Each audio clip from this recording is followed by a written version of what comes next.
Olá, amigos e amigas do Cristo Redentor. É com muita alegria e grata satisfação que estou aqui com vocês mais uma vez para falarmos sobre um tema que me foi proposto pela casa. Mas antes de iniciarmos a nossa reflexão, desejo rogar aos bons espíritos amigos, aos espíritos benfeitores, que nos amparem, nos intuam, nos guiem, para que tudo que seja dito aqui, de alguma maneira, sirva para a vida de cada um de vocês. Nós vamos falar hoje sobre o tema A Parábola do Servo Vigilante. Então, nosso tema é uma parábola. Nós sabemos que o Mestre Jesus nos trouxe muitos ensinamentos através das parábolas. As parábolas são histórias simples, mas que trazem algum ensinamento moral por trás.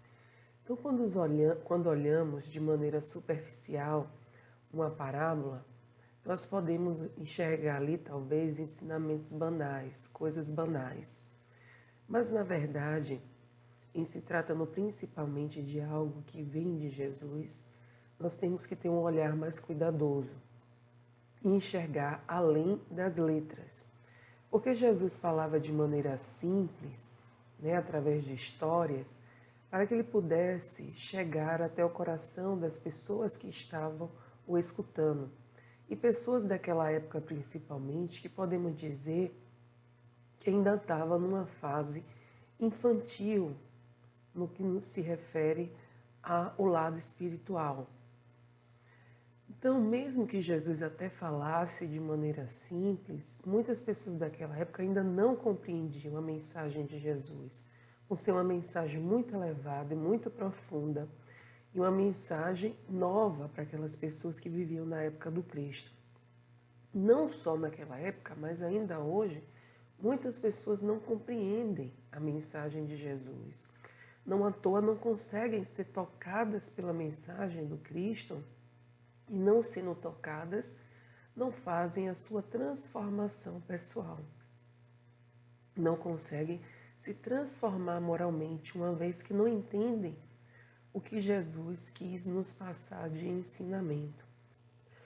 Porque se hoje é difícil compreendermos e vivenciarmos a mensagem evangélica, imagine naquela época em que era uma novidade para as pessoas, uma linguagem diferente, que Jesus estava apresentando, atitudes de amor, de perdão, de caridade. Então Jesus vem com uma proposta muito nova para os povos da época dele. E também ainda um pouco difícil para nós de conseguirmos vivenciar a mensagem de Jesus em vista das nossas imperfeições. Assim, Jesus trazia elementos do povo, do cotidiano da vida das pessoas, situações cotidianas, para ensinar mensagens de conteúdo moral extremamente elevado, de conteúdo espiritual.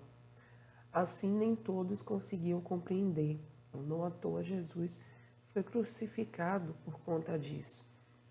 Mas hoje, nós vamos falar sobre a parábola do servo vigilante. Nós podemos encontrar no Evangelho segundo Lucas, no capítulo 12, versículo 35 a 48, e também no Evangelho segundo Mateus, no capítulo 24, nos itens, versículos 45 a 51.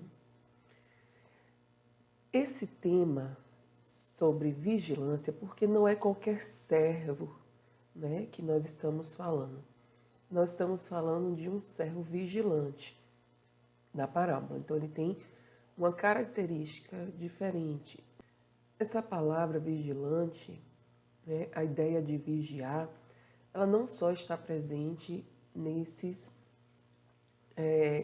fragmentos do Evangelho, mas a ideia de vigilância, do vigiar, será abordada por Jesus em muitos outros momentos dos ensinamentos dele.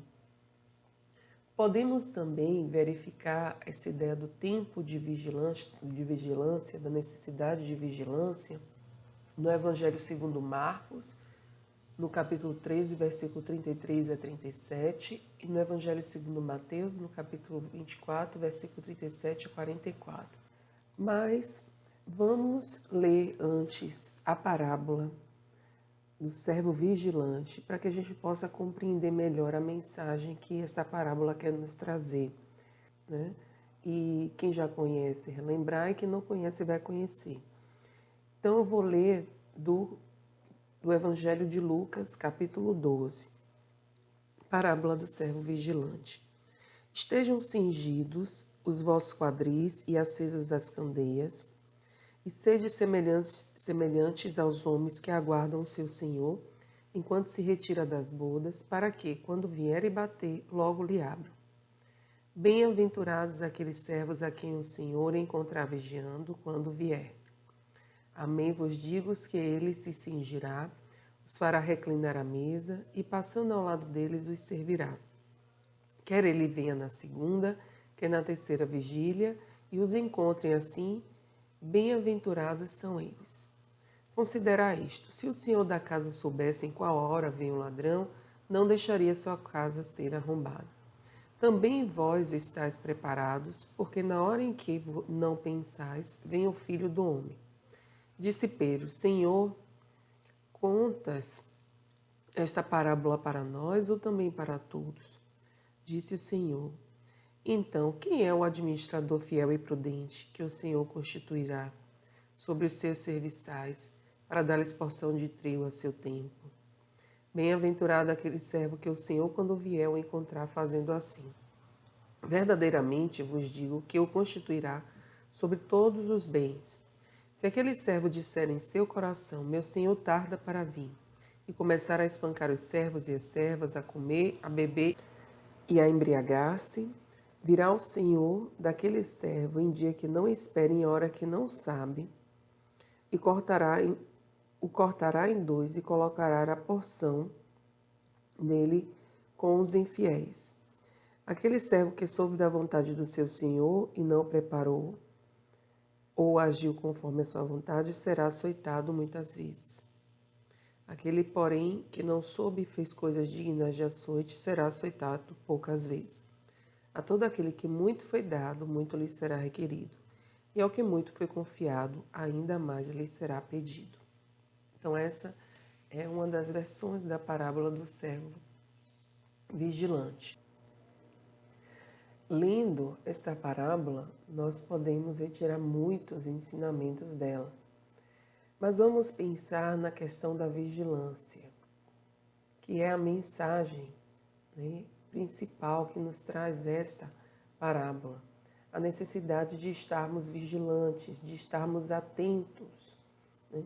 Mas quando a gente fala de vigilância, e quando o Mestre Jesus fala da vigilância, não se refere a estarmos vigilantes aos atos dos outros, das outras pessoas que convivem conosco, mas a necessidade de estarmos atentos e vigilantes aos nossos comportamentos, às nossas ações, aos nossos deveres.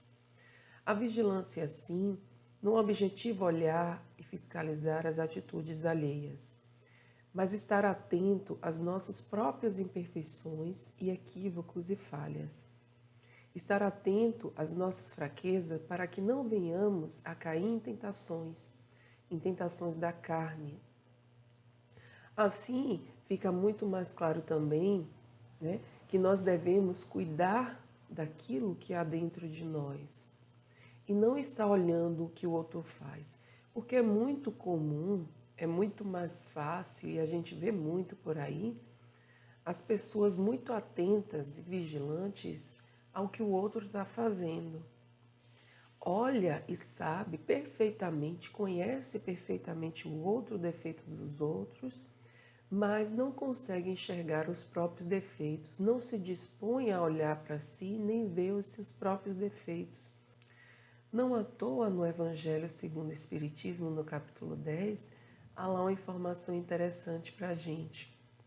Quando diz que nós somos capazes de enxergar um cisco no olho do outro, ou seja, algo bem minúsculo, e a gente consegue ver no outro, mas não conseguimos perceber a trave que está no nosso olho. Então julgamos aqueles que convivem conosco, né? Condenamos, nos achamos no direito de impor a nossa vontade às outras pessoas, mas sequer muitas vezes somos capazes de olhar de forma sincera aquilo que estamos sentindo, aquilo que pensamos e a forma como agimos. Então agimos de forma equivocada e ainda assim justificamos os nossos erros. Passamos, digamos assim, a mão na nossa própria cabeça, enquanto nos achamos no direito de condenar o outro. Isso é muito comum acontecer. E por conta da nossa invigilância também, muitas vezes, repetimos em várias encarnações os mesmos erros. Por quê? Por nossa impulsividade, por não nos educarmos moralmente, por não darmos atenção às leis divinas e os ensinamentos do Evangelho. Temos muitas oportunidades, muitas vezes, de nos melhorarmos e ainda assim ignoramos. Ignoramos a oportunidade que Deus nos dá o tempo todo de nos melhorarmos através do amor, do exercício do amor e da caridade, simplesmente por conta da nossa invigilância, pelo fato de não querermos, muitas vezes, nos manter atentos às coisas de Deus. Assim, a ideia de vigilância, ela perpassa pela vigilância de pensamentos, palavras e ações. E como espíritas também, compreendendo também como se dá a obsessão, através da influência pelo pensamento de espíritos, né, que desejam fazer o nosso mal, sabendo que nós sintonizamos com os espíritos através dos nossos pensamentos, temos que ter um cuidado maior.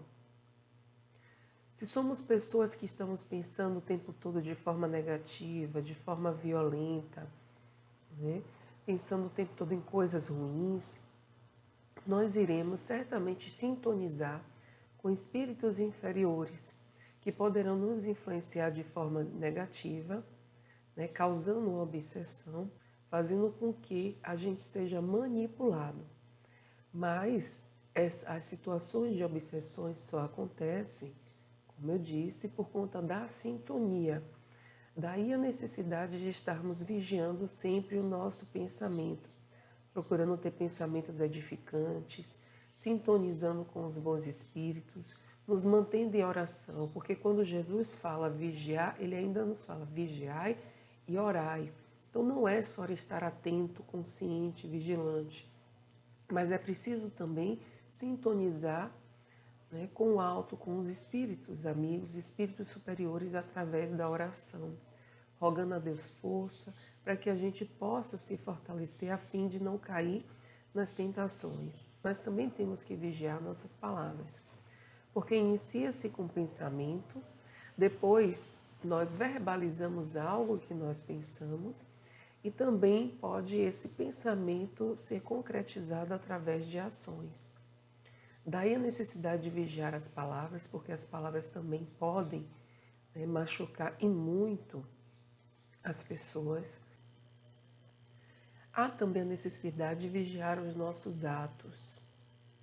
Quantas tragédias poderiam ser evitadas se no momento, né, em que acontece algo ruim, né, que nos inquieta, que nos impacienta, nós respirássemos um pouco, nós parássemos para pensar um pouco.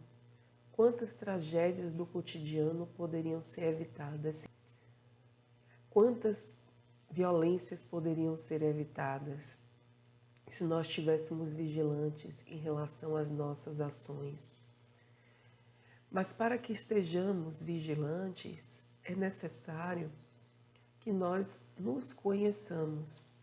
Porque se não nos conhecemos, muitas vezes agimos por impulso, por instinto, e não percebemos as nossas falhas.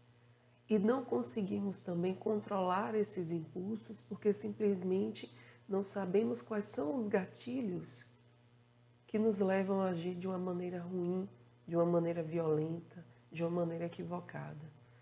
Daí a necessidade de nos conhecermos, de refletirmos sobre os nossos comportamentos e nossas atitudes o tempo todo. Isso é estar atento e vigilante. E na questão 919 do livro dos Espíritos, Santo Agostinho já vai nos alertar sobre a necessidade do autoconhecimento e até nos traz, né, uma maneira de nós nos conhecermos melhor através da reflexão diária daquilo que fizemos. Na questão 919, Kardec vai perguntar aos espíritos qual o meio mais prático e eficaz para se melhorar nesta vida e resistir ao arrastamento do mal. E os espíritos respondem: um sábio da antiguidade vos disse, conhece-te a ti mesmo. Então, para que nós possamos evitar esse arrastamento do mal, evitar que caiamos em tentações outras, né, pelo fato de não conseguirmos controlar, né, os nossos impulsos, as nossas ações, é necessário que nós nos conheçamos.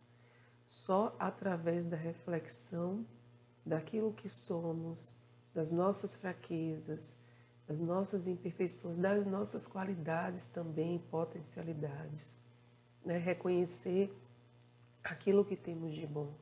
Somente através dessa percepção de nós mesmos, de uma forma real, de uma forma sincera, é que nós vamos conseguir, né, superar as nossas dificuldades.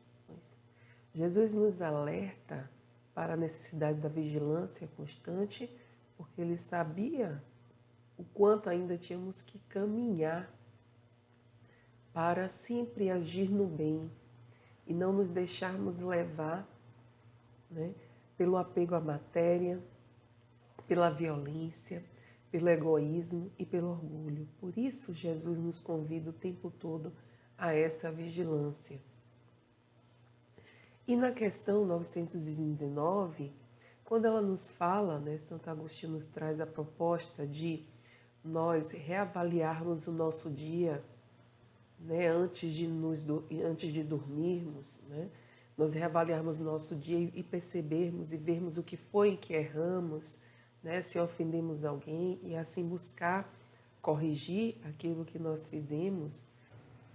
Ele nos traz esse ensinamento para que nós tenhamos essa ação de nos avaliarmos, para que ninguém fique precisando nos dizer também o que é que nós devemos fazer. E também parte de nós essa atitude de iniciar a mudança interna, visto que ninguém vai nos transformar e nem nós vamos transformar ninguém. Cada um tem que buscar a sua própria transformação interna. E essa proposta de Agostinho é justamente para isso, para que tenhamos a iniciativa de olharmos para dentro de nós. Mesmo porque nós já temos consciência do que é certo e do que é errado. Não precisa ninguém estar dizendo o que nós devemos fazer. Uma vez, principalmente, que as leis de Deus estão escritas na nossa consciência. Na questão 621 do Livro dos Espíritos vai nos esclarecer isso. Onde está escrita a lei de Deus? Né, nos pergunta Kardec. E os Espíritos respondem na nossa consciência. Então temos na nossa consciência as leis divinas que nos orientam quanto ao que é certo e o que é errado. Porque com certeza eu sei o que é errado, uma vez que não quero que ninguém me machuque, né, que ninguém me bata, que ninguém pise no meu pé, né? Que ninguém me roube. Eu sei que isso é errado, que isso não é bom, né? Então eu não vou fazer ao outro aquilo que eu não gostaria que fizesse comigo. Então, antes de agir, antes de falar qualquer coisa, eu tenho que pensar, isso que eu vou fazer, isso que eu vou dizer, se uma outra pessoa estivesse fazendo comigo, estivesse me dizendo, eu iria gostar? Porque ninguém quer o próprio mal, não é isso? Eu não quero o meu mal. Então, por que eu vou agir de uma maneira ruim com o outro? Por que eu vou fazer isso? São coisas que a gente deve estar o tempo todo se perguntando. avaliando antes de tomarmos qualquer atitude. Se o outro fizesse determinada coisa comigo, o que eu estou pensando comigo, eu iria gostar? Se eu não quero o meu mal, por que eu vou agir de uma forma ruim com o outro? Essa reflexão que Santo Agostinho nos propõe de rever o nosso dia, para ver em que ponto nós precisamos melhorar. É muito simples, né? Se nós parássemos só para refletir sobre isso, se eu não desejo apanhar, eu jamais vou levantar a mão para o outro. Se eu não desejo ser ofendido, eu jamais vou dizer uma palavra que ofenda o outro. Mas nós não refletimos nas nossas atitudes. E é por isso que nós vemos tantas pessoas, né, se desarmonizando e desarmonizando aqueles que convivem com elas por falta dessas reflexões sobre si mesmo.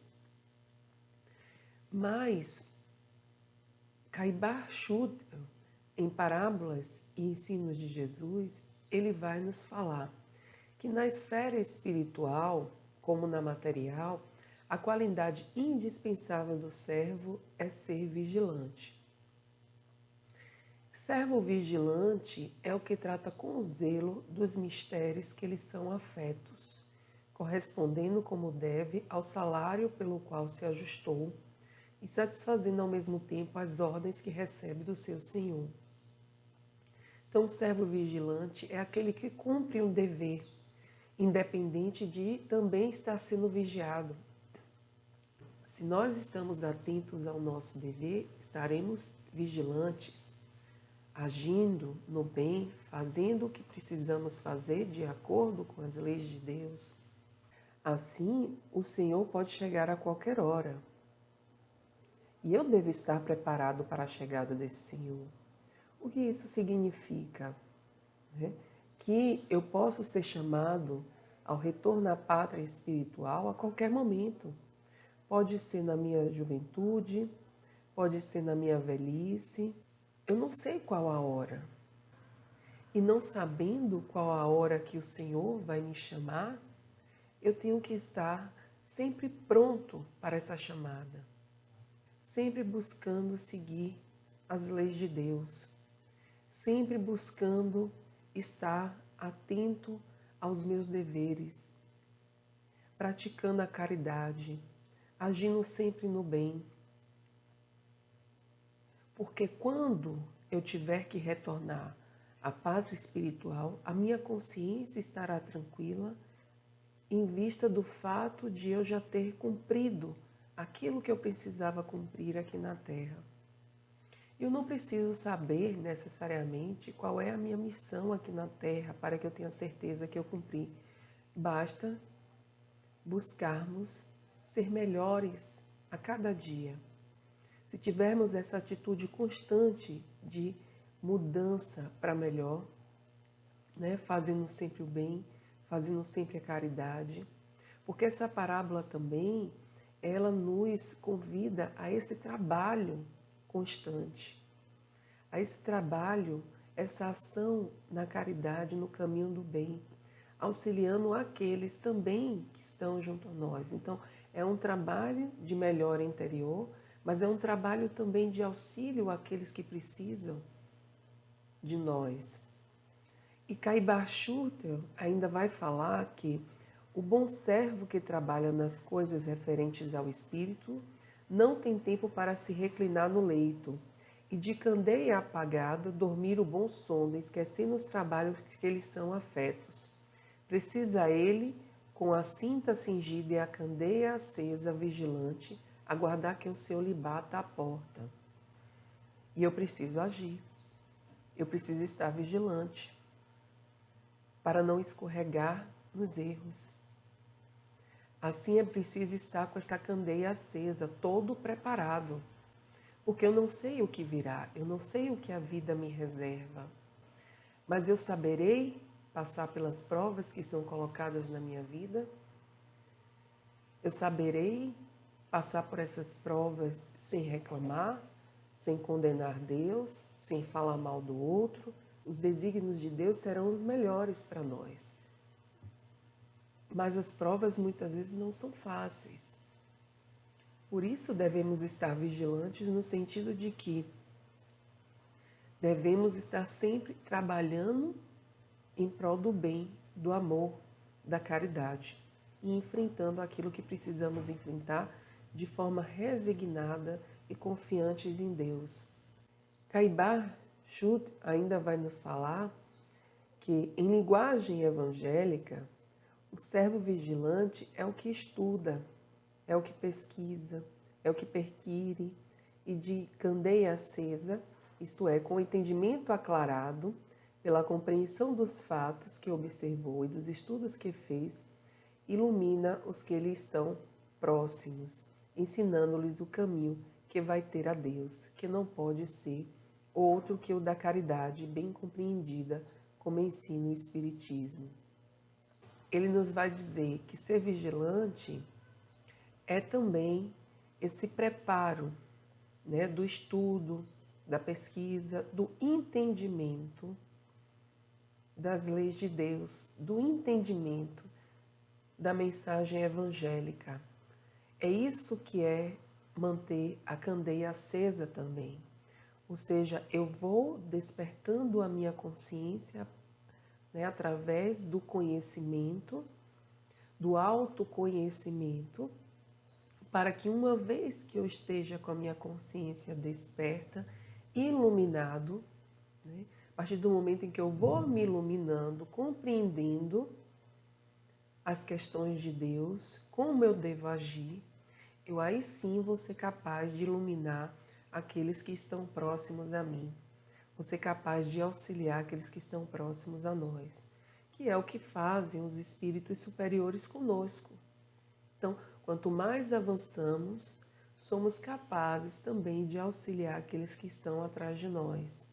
Os espíritos superiores estão nos auxiliando o tempo todo, eles já avançaram, eles já conhecem o caminho. Então, como eles conhecem, eles são aqueles que podem melhor nos orientar. E assim seremos também, a partir do momento em que nos educamos, fortalecemos em nós o Evangelho de Jesus, mudamos as nossas atitudes, estamos atentos e vigilantes aos nossos comportamentos, nós conseguimos influenciar positivamente outras pessoas, porque as pessoas nos observam. Os espíritos estão observando, tanto os espíritos superiores quanto aqueles que ainda estão numa condição inferior, de maldade, né, de vingança, de desejar o mal. Todos eles estão nos observando. Nós, né, estamos sendo vistos, mesmo que não saibamos. Porém, independente de estarmos sendo observados ou não, nós temos que dar conta das nossas atitudes com Deus, com a nossa consciência, porque a nossa consciência é que irá nos cobrar as nossas atitudes, não será ninguém, não é Deus que pune. Nós mesmos nos cobraremos na medida em que formos despertando a nossa consciência. Por isso que a doutrina espírita, ela não força ninguém a nada, porque entende que o despertar é algo muito individual. Cada um no seu tempo vai despertar. A doutrina nos traz o ensinamento, né? Nós procuramos passar a mensagem de Jesus da forma mais clara e objetiva para as pessoas, mas cada um vai ter o seu tempo de ser tocado pela mensagem do Cristo, a ponto de mudar de forma verdadeira a sua vida. Então não cabe a mim dizer o que o outro tem que fazer, como o outro deve agir. Nós estamos aqui para nos transformarmos. Se conseguimos influenciar o outro de uma maneira positiva a ponto de o outro se transformar, ótimo. Mas a transformação primeira tem que ser a nossa, né? Cada um buscando a sua melhora. E assim nós conseguiremos avançar. Então, meus amigos, é necessário que estejamos sempre vigilantes, aproveitando todas as oportunidades de fazer o bem, né? Todas essas oportunidades que são nos dadas por Deus de fazer o bem, oportunidades de melhorar a cada dia. Sigamos assim, confiantes em Deus e na sua misericórdia, vigiando e orando para vencermos as nossas imperfeições e seguirmos firmes no propósito do amor. Vigiando aquilo que nós fazemos e orando, pedindo a Deus força, equilíbrio, coragem para seguir sempre os ensinamentos do Cristo, do Evangelho. Muito obrigada, muita paz. Que o Mestre Jesus esteja sempre no coração de cada um de vocês.